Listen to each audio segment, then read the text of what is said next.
కట్టి చూపిస్తుంది.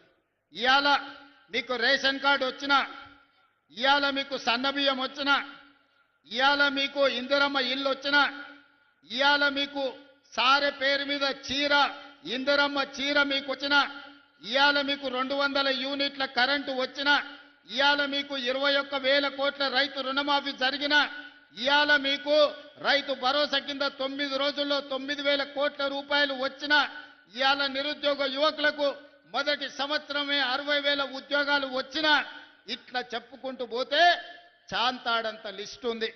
ఇవన్నీ ఎందుకు వచ్చినాయంటే ఒక మంచి ప్రభుత్వం ఈరోజు పాలనలో ఉంది.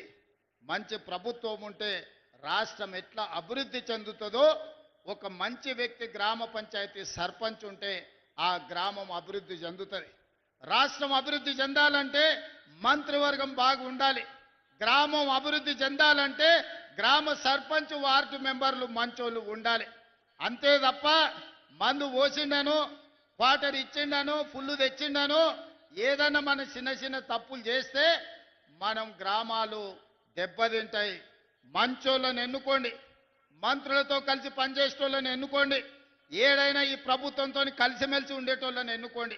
కాళ్ళల్లో కట్టెలు పెట్టేటోడు ఉంటే వానికి రాజకీయంగా పనికొస్తుందేమో కానీ మీ గ్రామ అభివృద్ధికి నిధులు రావు. అందుకే ఈడున్న యువమిత్రులను 10 ఏళ్ళు రాజకీయాలు పక్కన పెట్టండి, మన సమస్యలను పరిష్కరించుకుందాం. అందరు ఏకంగా నీ గ్రామాలలో వీలైనంత మేరకు ప్రజలను ఒప్పించే ఏకగ్రీవం చేసుకోండి. లేదా మంత్రులతోని ఎమ్మెల్యేలతోని కలిసి పనిచేసే సర్పంచులను గెలిపించుకోండి. అప్పుడు మన గ్రామాలకు నిధులు వస్తాయి. కేంద్రం నుంచి కొట్లాడైనా రాష్ట్ర ప్రభుత్వం నుంచి అత్యధికంగా నిధులు గ్రామాలకు విడుదల చేసే బాధ్యత నేను తీసుకుంటా. మరి మీరు మాత్రం మంచి వాళ్ళను, ప్రజలతో మంచిగా ఉండే వాళ్ళనే సర్పంచులుగా ఎన్నుకోండి. ఒకవేళ సర్పంచ్ కింద కిరికిరిగాడు వచ్చిందంటే మన కాలం 5 ఏళ్ళు చూస్తుంటేనే కళ్ళ ముందల కరిగిపోతుంది. ఎక్కడైనా మన చుట్టం ఉంటే ఉండొచ్చు, ఏడ బావ అన్నా సరే కానీ వంకాయ తోట కాడ బావ అనొద్దని వెనకటి పెద్దోళ్ళే చెప్పారు. అవునా?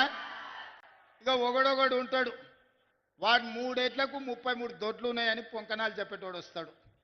ఇట్లాంటోళ్ళని కింద మీరు వార్డు మెంబర్లుగా సర్పంచులుగా చేసిరంటే, మీరు బుద్ధిమంతుడని సర్ది కడితే వాడు చక్కగా బొడ్రాయి కాడు వైపు భోంచేసి మళ్ళీ వచ్చి ఇంకేం పెడతామని అడిగిండు అనుకో, మీ ఊర్లన్నీ దెబ్బతింటాయి. అందుకే బుద్ధి ఉన్నోని, మంచి ఆలోచన ఉన్నోని, గ్రామాన్ని అభివృద్ధి చేయాలన్న పట్టుదల ఉన్నోని, స్థానికంగా మంత్రులతోని కలిసి పనిచేసేటోళ్లను, మంత్రుల దగ్గర పోయి కూర్చొని నిధులు తెచ్చుకునేటోళ్ళను. ఇవాళ ఉస్నాబాద్కి ఎందుకు వచ్చినాయి నిధులు? పొన్నం ప్రభాకర్ ఎమ్మెల్యేగా ఉన్నాడు, మంత్రిగా ఉన్నాడు కాబట్టి ముఖ్యమంత్రి దగ్గర వచ్చి కూర్చొని కొట్లాడి నిధులు తెచ్చాడు. రేపైనా మీ గ్రామాలకు నిధులు రావాలంటే ఆ సర్పంచ్ ఎమ్మెల్యే దగ్గరనో మంత్రి దగ్గరనో కూర్చొని ఈ ప్రభుత్వంలో నిధులు తెచ్చుకోవాలి. మంచిగా అడిగితే నిధులు వస్తాయి, మాట్లాడితే నిధులు వస్తాయి, మన సమస్యలు చెప్పుకుంటే నిధులు వస్తాయి. తద్వారా మన సమస్యలు పరిష్కారం అవుతాయి, గ్రామాలు అభివృద్ధి చెందుతాయి. మేము ఎన్ని వైరుధ్యాలున్నా కేంద్రానికి ఇన్నిసార్లు పోయి రాష్ట్రానికి అవసరమైన నిధులు తీసుకొస్తున్నాం. అందుకే ఈ గ్రామ పంచాయతీ ఎన్నికలు మన గ్రామాలలో వెలుగులు నింపే ఎన్నికలు. మీరు మంచోళ్ళను చూసి ఎన్నుకోండి. మీ గ్రామాలకు నిధులు ఇచ్చే బాధ్యత, ఈ తెలంగాణ రాష్ట్రాన్ని అభివృద్ధి చేసే బాధ్యత ఈ ప్రభుత్వం తీసుకుంటుంది. ఇంత ఆలస్యమైన ఇన్ని వేల మంది ఉండి ఆశీర్వదించడానికి వచ్చినందుకు మీకందరికీ ధన్యవాదాలు, కృతజ్ఞతలు తెలియజేస్తూ సెలవు తీసుకుంటున్నా. ధన్యవాదాలు మిత్రులారా.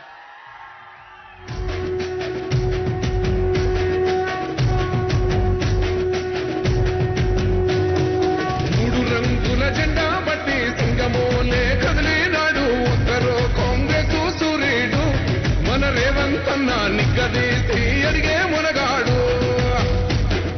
వీడు భూమిన వానైతాడు, పిదసాదల ధైర్యం వీడు, దొంగ దొరల భరతం పడతాడు. మన రేవంత్ అన్న పేద ఇంటికి పండుగ తెస్తాడు. సోనియమ్మ దివెనతోని రాహుల్ అన్న సైనికుడయ్యి